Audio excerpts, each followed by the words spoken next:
Anda kembali lagi menyaksikan program Special Dialogue CNBC Indonesia bersama saya Anake Wijaya. Acara ini diselenggarakan berkat kerjasama CNBC Indonesia dengan Asosiasi Petani Kelapa Sawit Indonesia Apkasindo dan Badan Pengelola Dana Perkebunan Kelapa Sawit BPD PKS.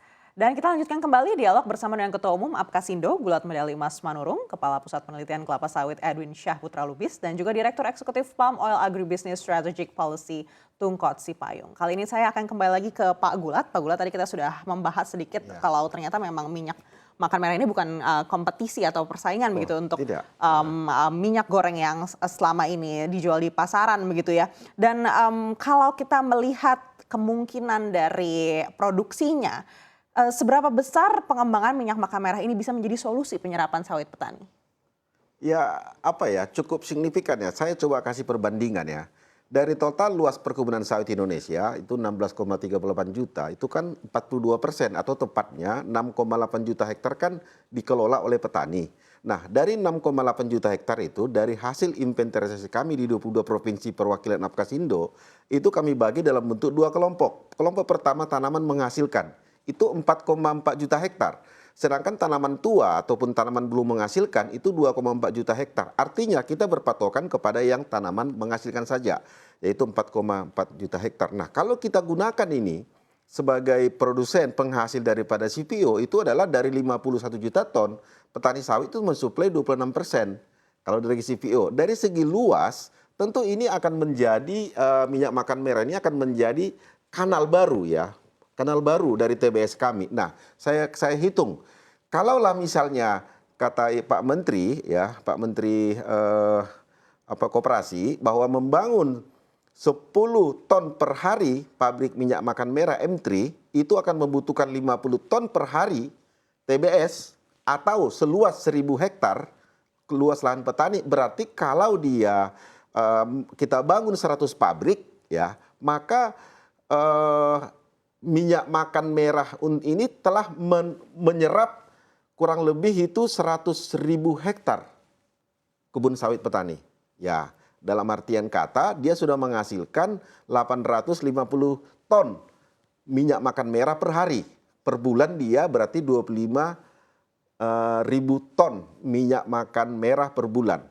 Pergi lagi kita ke luas. Berarti dari 4,4 juta hektar lahan petani yang produktif, yang sudah panen, berarti dengan adanya 100 pabrik minyak goreng ini telah menyerap TBS petani dari 100.000 hektar atau telah menyerap 2,2% dari total luas tanaman sawit petani yang sudah menghasilkan. Ini kan cukup lumayan. Pertanyaannya, wah sedikit sekali. Kok baru sekitar 2,2% serapan dari TBS petani dari total luas? Ya sedikit, tetapi kan ini on progress. Nah, kalau kita lihat pembandingan, kalau dengan 100 pabrik minyak makan merah, seperti kata Pak Menteri Ekonomi, Koperasi, 10 ton per hari kapasitasnya, berarti 1 bulan dia sudah menghasilkan kalau 100 pabrik 25.000 ton minyak makan merah. Ini kecil sekali kalau dibandingkan dengan kebutuhan minyak makan secara nasional, yaitu 1,6 juta. Artinya minyak makan merah dari 100 pabrik tadi hanya mampu mensuplai itu 1,5%. Kecil sekali. Nah, oleh karena itu kita coba naikkan. Berapa kalau gitu idealnya pabrik? Oke deh, kita lihat keberhasilan daripada BPD PKS, Badan Pengelola Dana Perkebunan Sawit, dan Kementan dalam melakukan replanting kebun sawit masyarakat. Itu per bulan Juli kemarin sudah mencapai 258.000 hektar. Kita gabunglah 258.000 hektar ini untuk dijadikan tempat didirikannya pabrik minyak makan merah plus yang kata Pak Menteri Koperasi. Berarti ada dia akan menghasilkan kedua kombinasi luas lahan yang PSR dan luas lahan petani itu sudah menyerap paling tidak 358.000 hektar lahan petani atau 8,01% dari total lahan petani yang produktif. Atau dia sudah menghasilkan 65.000 ton minyak makan merah per bulan atau telah mensubsidi atau mensubstitusi kebutuhan minyak goreng 1,6 juta ton per bulan, terpenuhi dia 4,1% dari minyak makan merah. Kalau untuk tahap awal ini keren. Jadi yang saya sampaikan di situ adalah berhitung angka, tetapi angka ini akan menjadi peta jalan daripada Kementerian Pertanian, Kementerian Koperasi, dan BPD PKS bagaimana strategi tujuan daripada didirikannya pabrik makan merah ini ada 4 saya bilang tadi. Satu adalah serapan TBS petani. Kalau begitu ditambah jumlah pabriknya dengan titik-titik sentral dari Aceh sampai Papua. Yang kedua, supaya tidak terulang lagi kejadian kelangkaan minyak goreng, bagi saya itu cukup memalukan ya. Di bawah pohon sawit malah nggak ada minyak goreng. Supaya ini jangan terjadi lagi, maka kita harus melakukan penambahan kapasitas pabrik dari 10 ton menjadi mungkin 20 ton. Nah, yang ketiga, dengan adanya pabrik minyak makan merah ini, itu akan membuat petani sawit naik kelas. Udahlah, petani sawit selama ini, selama 1 generasi, kami sekarang generasi kedua nih Mbak, ya Mbak Neke. Generasi kedua harus masuk, move on, hijrah ke petani hilir. Paling tidak bisa menghasilkan minyak makan merah yang teknologinya nggak susah-susah banget kok. Kalau Pak Sinaga bilang gampang. Nah, yang paling penting di sini adalah saya sampaikan bahwa selisih margin yang diterima petani itu, sektor hulu dan sektor hilir cukup signifikan. Oleh karena itu, salah satu cara kami adalah dengan masuk ke sisi hilir. Kalau tadi Pak Tungkot mengatakan bahwa minyak makan merah ini akan sangat tinggi dengan provitamin yang cukup banyak ya. Sebenarnya itu yang selama ini kepikiran. Kenapa kita justru mengimpor vitamin-vitamin dari luar negeri? Justru kebun sawit adalah gudangnya vitamin A dan vitamin E. Waktu COVID kemarin, vitamin E, vitamin D, vitamin A, itu semua ada di sawit. Nah, ini jangan terulang lagi kita terlena.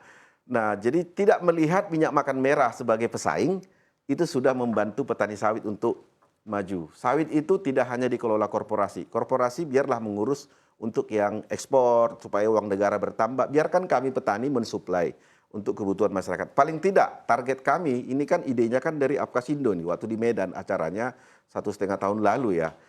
Paling tidak dari kebutuhan minyak makan Indonesia ataupun minyak goreng Indonesia 1,6 juta ton per hektar, paling tidak minyak makan merah ini target kami itu 10% bisa memenuhi daripada kebutuhan nasional. Supaya kita tidak terjadi lagi turbulensi harga TBS seperti yang kami alami sampai hari ini. Nah, mungkin kerjasama yang baik dengan PPKS, PASPI, BPDPKS juga akan mendunia nyatakan harapan dari petani sawit 17 juta dari Aceh sampai Papua. Terima kasih. Baik, menarik sekali Pak Gula. Tadi Bapak katakan teknologinya ini tidak susah-susah banget begitu ya. Ya. Artinya ini bisa diproduksi langsung oleh petani. Mungkin boleh dijelaskan apakah ini akhirnya akan mempengaruhi kualitas? Ya, jadi kalau berbicara soal kualitas, itu kan PPKS Medan kan sudah berapa ya? Sudah 100 tahun ya umurnya PPKS Medan ini Bang Edwin ya. Jadi mereka sudah melakukan riset ya. Tadi Bang Edwin Lubis mengatakan bahwa itu sudah ada 20 tahun lalu. Ya saya masih berumur 30 tahun, mak saya pakai minyak makan merah. Sekarang aja orang nggak mau pakai kinclong-kinclong semua kan. Nah oleh karena itu teknologi yang dihasilkan PPKS Medan itu sudah cukup higienis. Saya sudah lihat pabriknya, prosesnya. Semua serba higienis. Hanya sekarang perlu sosialisasi. Tidak semua orang mengerti apa itu minyak makan merah. Makanya dalam pertemuan CNBC dengan Apkasindo yang difasilitasi oleh BPDPKS hari ini adalah cara juga kami untuk mensukseskan, mensosialisasikan minyak makan merah. Supaya nanti setelah diproduksi semua orang bisa menggunakan. Jangan lupa, Malaysia itu sudah dari dulu mengekspor ini. Indonesia juga dengan salmiranya dan produk-produk lain. Hanya semua tujuan ekspor. Jadi tidak disembunyikan. Tapi untunglah ada namanya kelangkaan minyak goreng. Tetap ada untungnya. Ketahuan bahwa memang minyak makan merah ini adalah cara solusi petani sawit untuk naik kelas gitu loh. Baik, menarik sekali Pak Gulat. Kita akan beralih lagi ke Pak Edwin dari BPKS. Ya, Pak Edwin, kalau tadi Pak Gulat sudah menjelaskan sedikit ini tidak akan mengubah kualitas begitu dengan teknologi yang sederhana.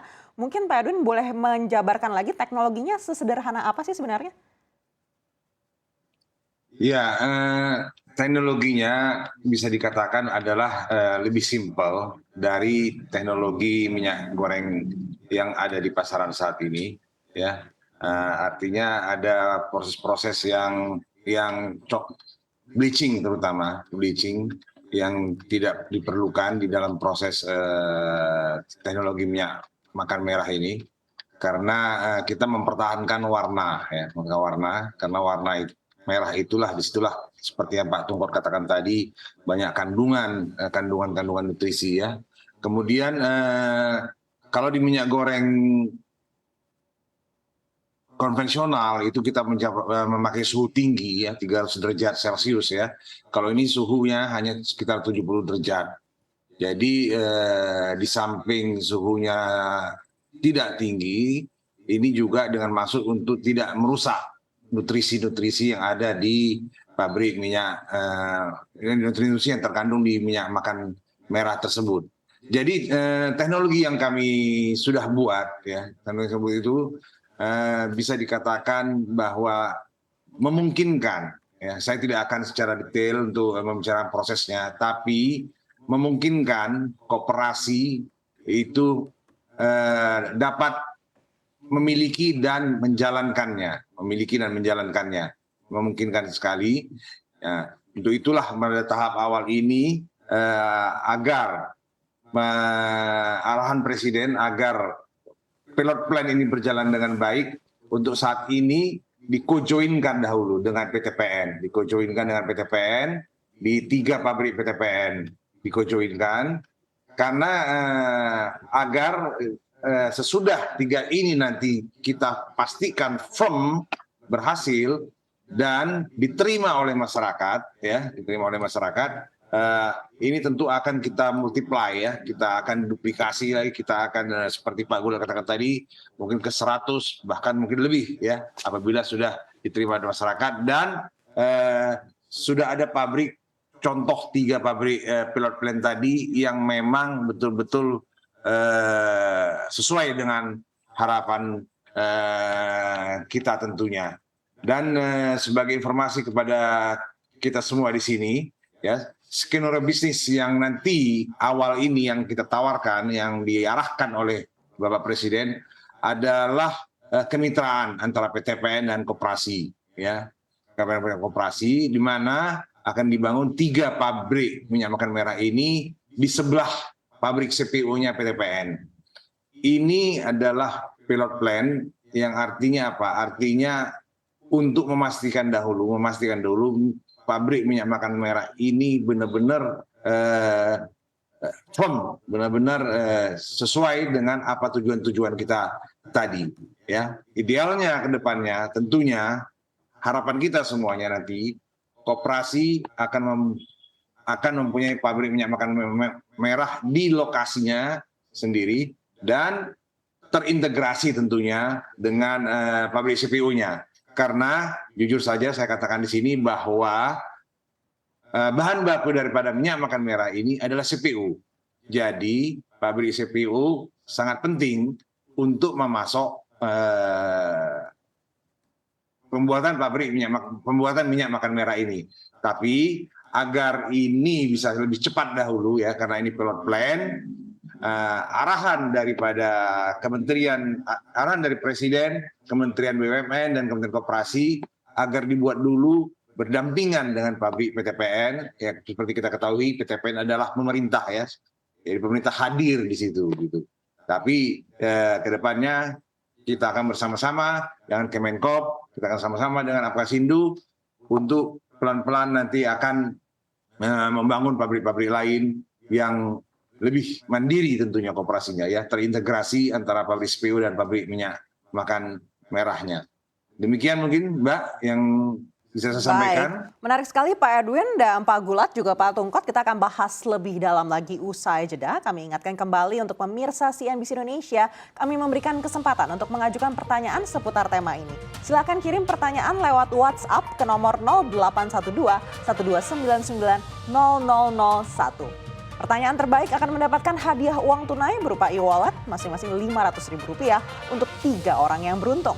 Dan spesial dialog menakar urgensi minyak makan merah akan kembali usai jeda, tetaplah bersama kami.